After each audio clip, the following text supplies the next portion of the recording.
Você tem que aprender com Pedro, irmão. Está lá Pedro lá no mar da Galileia, pegando as redes, lavando as redes, cara de cansado, desanimado. Eu pesquei o dia inteiro, a noite toda. Jesus aparece, rapaz, vamos jogar a rede. Não, Jesus, já jogamos a rede do lado de outro, não pegamos nada.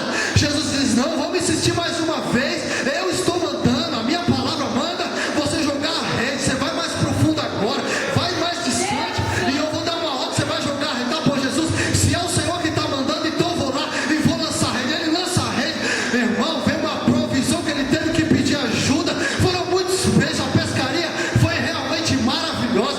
Eles arrastam as redes para a praia, irmão. O mais comum, o mais natural era que os homens passassem o dia todo negociando peixe, vendendo peixe, assando peixe, comendo peixe, tratando do peixe, falando do peixe. Mas a Bíblia diz que Pedro se levanta, deixa tudo e segue o mestre. Sabe por quê?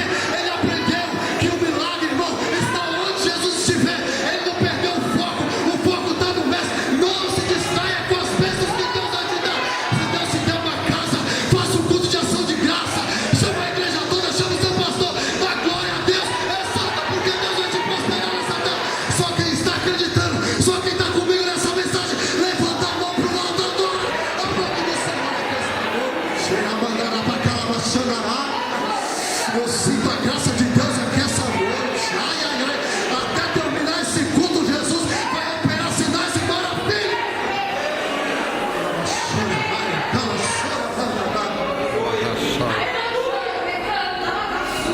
Fica tranquilo, Jesus vai fazer. Fica tranquilo, Jesus vai fazer. Jesus, ele desiste do descanso e volta a atender a multidão. A noite já vem caindo. Eu disse que havia 3 grupos. Quantos grupos eu disse que havia? 3. Quais grupos eram?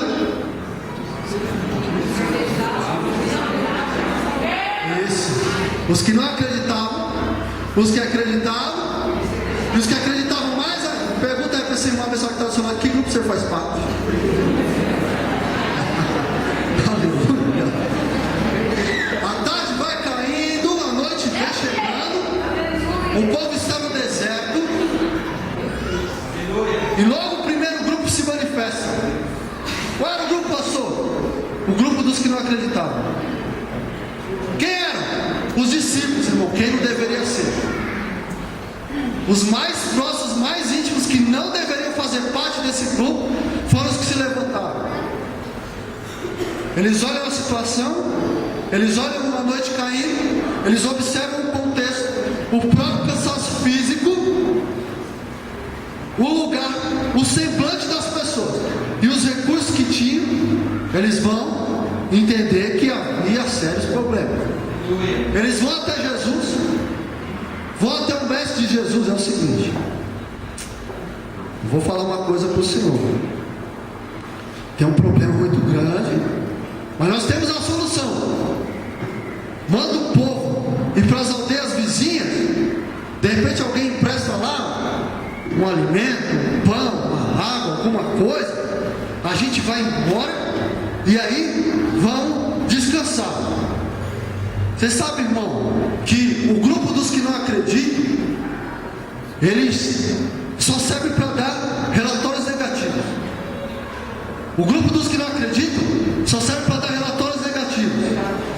Só para dar relatório negativo, para desestimular, para desanimar, para desmotivar. Pastor, onde que tem? No trabalho tem, na família tem, e na igreja nem se fala, tem bastante. No trabalho tem, irmão. Aquele que faz parte do grupo dos que não acreditam, você vai estar pronto a entrar numa empresa. Já viu quando você vai, primeiro dia de trabalho, você logo vai tentar fazer amizade com alguém? Alguém chega para você: ih, rapaz, essa empresa aqui não paga direito, não registra, não tem benefício. Se eu fosse você, eu nem deixava registrar, melhor eu pedir para mandar embora logo. Aí, na família também tem. Lembra de Davi? Ele chega lá no vale quando os filisteus estão lutando, leva a provisão que seu pai tinha mandado para os seus irmãos. Logo os irmãos se levantam, dizem: dizendo: rapaz, você deixou as ovelhas lá sozinha, veio fazer o que aqui? Já sei que seu coração preso, você veio olhar a guerra, veio ver a peleja. Volta lá para suas ovelhas. E na igreja tem também, pastor.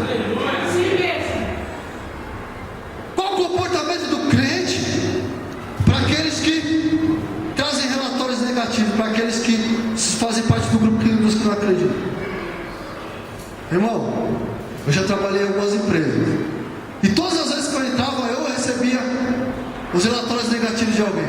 Ah, essa empresa aqui não registra, manda embora, não dá aumento, não é isso, não é aquilo outro, irmão. Mas a gente que é crente vai orando, vai confiando, porque é o seguinte: a gente às vezes é muito pelos que os olhos podem ver, e com Deus não tem esse negócio de primeira impressão. Aí fora diz que a primeira impressão é que fica.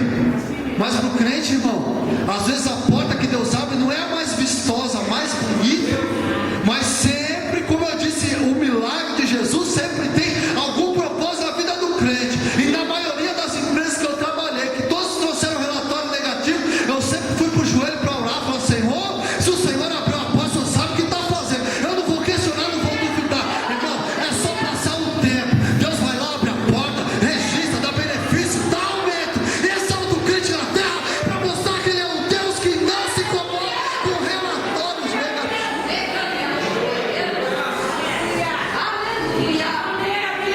Na família é a mesma coisa. Você já reparou que às vezes na família só tem mais valor quem é formado? É assim mesmo. Isso até tem pais que fazem distinção. Tem o meu filho que é mais querido, estudou lá em Harvard, mais bem formado, catedrático. Esse eu tenho orgulho. Às vezes um é mais desprezado porque não teve tanto sucesso na vida profissional. E Davi vivia isso dentro da sua própria casa. Enquanto seus irmãos se apareciam para Saul manejando espada, escudo, se exibindo, no dia que Samuel foi lá para ungir o novo rei de Israel, eles passaram na sala como se fosse um desfile de moda. Sabe aquele desfile de halterofilia, faz pose, bíceps, tríceps, entendeu? Eles ficaram na frente de Samuel, e Samuel olhava assim: rapaz, é esse aí, tem cara de rei, tem altura de rei, vai ser esse. Deus fala: não, Samuel, eu não olho a aparência, eu olho o coração. E Davi, o menorzinho, escondido, preterido pelo seu pai, porque ele era repudiado, tinha que ser pastor de ovelha, não tinha tamanho para ser guerreiro, não tinha altura para ser alguém que ia ter alguma projeção na vida, irmão, sabe? Só que tem uma coisa: no dia que Davi ele foi no vale levar comida para os seus irmãos falaram: Davi, vai embora daqui, seu baixinho, seu mirrado, vai cuidar das ovelhas. Mas enquanto os irmãos falavam, tinha alguém do lado falando: rapaz, você já ouviu o que o rei Saul vai dar para quem venceu o gigante? Ele vai dar ouro, ele vai dar honra, vai colocar sobre o cavalo e vai dar a mão da filha dele. Irmão, tem hora que quando alguém te azucrinar na sua casa, zombando de você porque você é crente, está vindo para a igreja, dizendo: rapaz, você foi derrotando a vida toda, agora quer ser crente, vai fazer campanha na igreja da pastora Tânia. Deixa de bobagem, irmão, você tem que fazer igual surdo, tampa o ouvido, mas abre o outro para aquilo que Deus ele vem falando. Deus tem promessa para você, Deus tem exaltação para você, Deus tem uma nova história para você. Se você acredita, joga a mão para o ar, exalta o nome do seu Deus.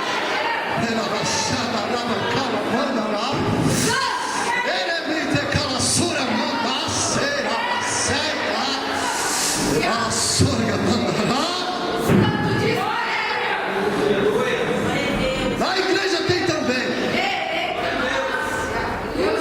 Ah, a pastora Tânia colocou o propósito: eu vou fazer aqui uma campanha, Deus vai dar. Ai, rapaz, a pastora está viajando. Negócio de campanha aí não funciona não. A pastora está querendo agora, Deus vai abençoar, nós vamos comprar um prédio abençoado, um templo grandioso. E essa pastora é uma visionária. Ela está viajando, está sonhando. Sempre tem, irmão, esse tipo de grupo, de pessoas em qualquer grupo da sociedade. Os que não são capazes de acreditar. Quando Jesus chegou no tanque de Betesda, está um paralítico. Jesus chega: quer ficar são? Ah, Jesus, não tem ninguém. O anjo desce, toca lá, o outro vai na minha frente. Jesus, não, rapaz, você não está entendendo. Eu estou perguntando se você quer ficar curado. Eu estou perguntando se você quer um milagre. Eu estou perguntando se você realmente quer, irmão. Jesus não precisa do relatório negativo de ninguém. Se você convive com pessoas que andam o resto da vida, a vida toda, o dia todo, desanimado, como aquele desenho, ó céus, ó vida, ó azar. Eu não vou falar que eu assisti, você não vai entregar a minha idade. Então, irmão, você pensa esse tipo de pessoa, você fala assim, olha, quer saber de uma coisa? Eu não quero saber o que o homem tem a dizer ao meu respeito. O que importa para mim é o que Deus diz ao meu respeito. O que importa é o que Deus preparou para mim. E eu vou profetizar que Deus tem algo grande, coisas grandes preparadas para você que é seu amor. Eu creio, aleluia. E o melhor de tudo, já vou voltar para o texto, é que quando alguém duvida do agir de Deus, aí Deus se sente incomodado. Quando alguém duvida, parece que Deus, ele se move do trono e fala, ele está duvidando? Vamos ver como é que é. Quando Jesus foi curar o paralítico, os fariseus olhando porque era sábado, Jesus se levanta, sabendo o que estava no coração deles, disse, olha, o que é mais fácil? Eu perdoar os pecados? Ou dizer ao paralítico, levanta, toma a tua cama e anda? Eles devem ter pensado, o que será que é mais fácil? O que será que é mais fácil? Aí Jesus se levanta e diz, olha, eu vou fazer os dois para mostrar que eu sou Deus na vida dele. Vou perdoar os pecados e ainda vai sair andando, irmão. Quem duvidar do que Deus pode fazer na sua vida, vai ter que pagar para ver. Olha só, a Bíblia diz lá em 2 Reis, capítulo de número 6, que quando Samaria foi cercada, uma fome miserável, o rei não sabia o que fazer. As pessoas morrendo de fome. O que tinha para comer não era muito bom e ainda o preço era alto. As pessoas não tinham dinheiro. O rei logo se levantou e falou, isso aí é culpa do profeta. É culpa do profeta. Vamos consultar mesmo assim. Manda consultar o profeta para ver o que o profeta vai dizer. Eliseu se levanta e diz, olha, meu Deus manda dizer que amanhã, a esta mesma hora, tudo que estava caro vai baixar o preço. Quem não tem dinheiro agora vai ter condição de comprar. Aí se levanta o capitão da guarda do rei da Síria. A Bíblia diz que ele estava com a mão encostada, apoiada assim. E é até bom, irmão, quando alguém duvidar de você, ele encostar para não cair quando Deus fizer um milagre na sua vida. Ele estava apoiado, levanta a voz e diz, olha, mas nem se Deus abrir as janelas do céu, isso vai acontecer, irmão. Alguém pode te criticar, pode te julgar, pode te acusar, falar mal de você, pode se levantar, profetizar sua derrota, mas se alguém tocar no nome do Senhor, irmão, aí se prepara, porque a briga é com Jeová, a briga é com Deus dos exércitos, com Deus da provisão. O profeta logo recebe uma de Deus dizendo, olha, você duvidou? Então você vai ver com os seus olhos, mas você não vai pôr a mão. A Bíblia diz que a história decorre, Deus mata os filisteus e mata os inimigos, a provisão ela sobra, é abundante. A Bíblia diz que 4 leprosos estavam entre a vida e a morte, dizendo, se a gente entrar no acampamento dos filisteus, vamos morrer. Se voltar para Israel, para Samaria, vamos morrer também. Então é melhor a gente ir para o acampamento dos filisteus, se morrer, pelo menos morre de barriga cheia, a gente come alguma coisa. Eles vão entrar no acampamento, o acampamento está vazio. Eles vão entrando com medo de tomar uma flechada, uma espada, e vão estranhando o silêncio. Deus já tinha matado os inimigos. O que sobrou no acampamento dos filisteus foi ouro, prata, animais e todo o despojo que Deus tinha preparado para o seu povo. Eles entram, tomam posse de tudo, vão sair correndo. Aí eles se lembram, hoje é dia de boas novas, a gente não pode ficar com isso daqui se não for para repartir. Então eles vão correndo até o arraial de Israel. Os porteiros estão lá esperando para ver se a situação mudar, se a fome passada. Chega lá, os leprosos carregando um monte de provisão, dizendo, ei, lá no arraial dos filisteus Deus fez um mistério lá, tem ouro, tem prata, tem carne, tem tudo que você quiser. Irmão, quando alguém duvidar de você, vai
Se eu fosse você, eu adorava, eu dava glória, porque essa palavra é profética, irmão.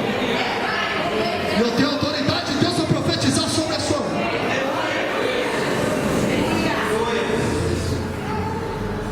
O grupo dos que não acreditam, vou correr aqui, senão não vai dar tempo. Os discípulos mandam com que o povo fosse às aldeias vizinhas para pedir algo emprestado ou para poder comprar. Eles não tinham nem dinheiro. Como é que ia comprar? Manda pedir emprestado nas aldeias vizinhas. Quem sabe alguém se compadeça e dê algum alimento, alguma provisão, irmão. Era a solução mais fácil. Só que alguém que já precisou, irmão, pedir algo emprestado para alguém, pensa na situação constrangedora. Um dia, se você precisou pedir dinheiro emprestado para alguém, pelo amor de Deus, se um dia você precisou usar o cartão de crédito de alguém, precisou pedir o cheque de alguém porque seu nome estava negativado, irmão, isso aí pode acontecer com qualquer um. Mas pensa numa situação constrangedora. É ter que fazer empréstimo, pedir algo para alguém, ter que depender de alguém. Irmão, tem gente que não se contenta. Ele sabe que você está no vale, está na prova, está precisando, mas mesmo assim ele aproveita e você faz que é usado pelo Satanás para te humilhar, irmão, dizendo: olha, eu vou te emprestar, mas você quer saber de uma coisa? Eu tenho certeza que você nem vai devolver. E tem gente que gosta de fazer uma fama dos crentes, né? Ah, você está dando dinheiro na igreja, está dando dinheiro para o pastor, agora vem pedir dinheiro emprestado para mim. Se eu te der o dinheiro, eu tenho certeza que você não vai conseguir devolver, que você é um pobre miserável. Essa maneira, Deus. Lembra de quando Eliseu visitou a viúva? Ele chega lá, aliás, a viúva procura o profeta e diz: olha, meu marido morreu, deixou uma dívida e os seus cobradores querem levar meus 2 filhos para pagar a dívida, que era comum na época. Aí o profeta disse: agora, o que você quer que eu faça? O que eu posso fazer? O que você tem em casa? Ah, não tenho nada, tem um pouquinho de farinha, uma botija de azeite. A Bíblia diz que havia uma botija de azeite, mas nem dá inferência para a gente acreditar que talvez nem tivesse azeite. Eu tenho a botija aqui, ó, uma botija e um pouquinho de farinha. Ele pega e manda com que ela pedisse aos seus vizinhos vasos emprestados. Vai pedir o quanto tiver. Quando você puder pedir, vai. Não, imagina a vergonha. Todo mundo conhecia aquela mulher, sabia que seu marido tinha morrido, sabia da dívida e sabia que ela nunca teria condição de pagar. Imagina ela bater de porta em porta: ei, me empresta uma vasilha aí. Pra quê? Tem um profeta lá em casa falando que é para me pegar a vasilha. Rapaz, você está devendo tudo e mais um pouco. Ainda vem alguém na sua casa, te manda pedir emprestado. Eu vou te emprestar, mas sei que você não vai devolver. Ela apanhou tudo que podia, os seus filhos ajudaram, levou para dentro da sua casa. E aí o profeta usou da autoridade de Deus e disse: olha, começa a derramar azeite sobre as vasilhas agora. Vai derramando. Eu não sei se tinha azeite na vasilha, mas vai derramando. Vai enchendo um, enchendo a outra, enchendo a outra, enche a outra, encheu quantas podia. Ele pediu: manda buscar mais. Não tem mais, ninguém me presta mais. Então ele disse: olha, agora é o seguinte, você pega tudo que deu, vende, paga a dívida e vive do resto. Irmão, Deus mandou dizer para alguém aqui essa noite que Ele vai te dar independência. Você não vai precisar pedir mais nada emprestado para ninguém. Deus sabe, naquela sua mandaraia, ela passou, ele comandou e passou. Quantas humilhações você já passou por ter que precisar do favor de alguém? Mas o meu Deus manda dizer: olha só, irmão, isso aqui é muito sério. Um dia eu fui na casa do pastor amigo meu e Deus mandou eu profetizar para a vida dele, mandou entregar o de Deus para ele, dizendo: olha, pastor, você quebrou uma amizade e você vai reatar essa amizade, porque através desta aliança agora Deus ele está preparando a sua aposentadoria, irmão. Eu entreguei, mas até a gente que entrega algo fica. Passou-se algum tempo, ele me procurou: pastor, O que Deus usou o Senhor para me entregar foi algo sério. Realmente eu tive um desafeto, reatei a aliança, e irmão, ele estava na prova, ele estava no vale, ele estava dependendo das pessoas de cesta básica. Olha aí, Jesus! Ele reatou essa aliança.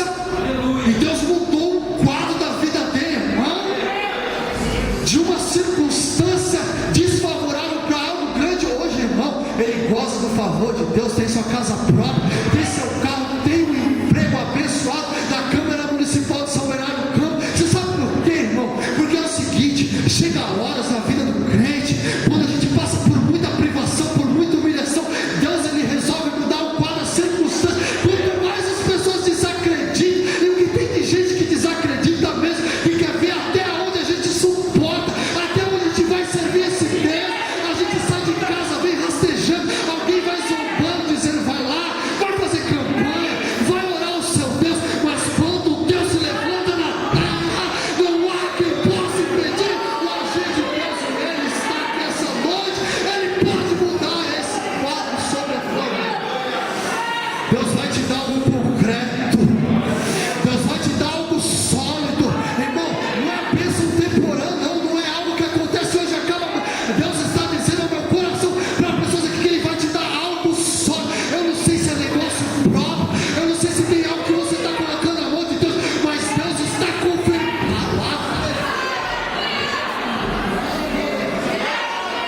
Se prepare, eu não sei se você tem contato para aceitar, mas o meu Deus está colocando algo grandioso na mão de alguém. Pastor, alguém vai vir aqui testemunhar de que o Senhor realizou um sonho do seu coração.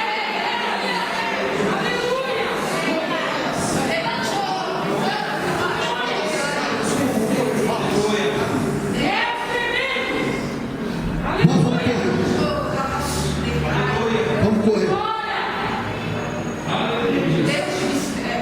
Havia um grupo dos que acreditavam, ficaram lá até anoitecer, é porque acreditaram na palavra do Mestre.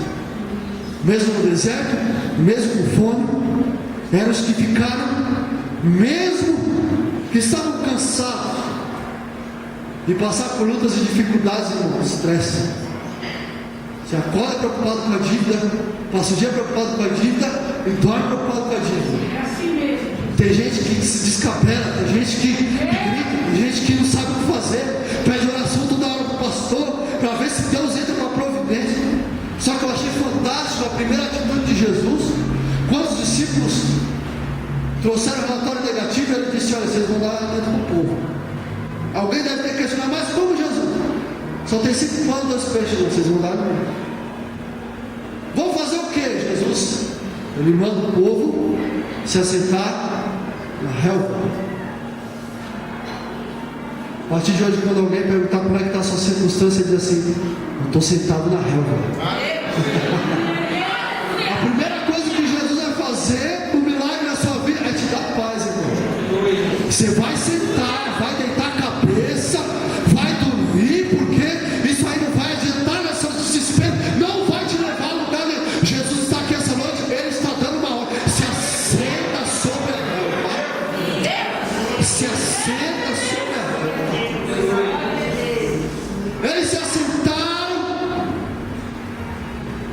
Os discípulos levam 5 pães e 2 peixes diante dos olhos de todos, para que eles pudessem ver o recurso que tinham e para ver como seria o milagre a ser realizado.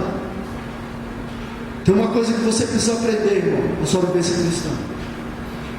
Você está tentando esticar dali, pega empréstimo daqui, tenta pagar dali, não está dando jeito da forma que você está administrando, está deixando até de cumprir suas obrigações na casa do Senhor. Deixa de dizimar, deixa de ofertar. A gente separa o dízimo, pastor. Aí você está endividado, é uma tentação, irmão. Você guarda o bichinho lá, botando envelope: esse aqui é do Senhor. Ó, Satanás fica no seu ouvido: vai dar para pagar a dívida. Vai lá, pega, tira uma parte, ou fala que o dízimo foi meu. Irmão, Jesus está aqui, ele está falando. É uma tentação, irmão. Só que você precisa aprender a pegar os seus recursos, e já que você não conseguiu administrar direito até agora,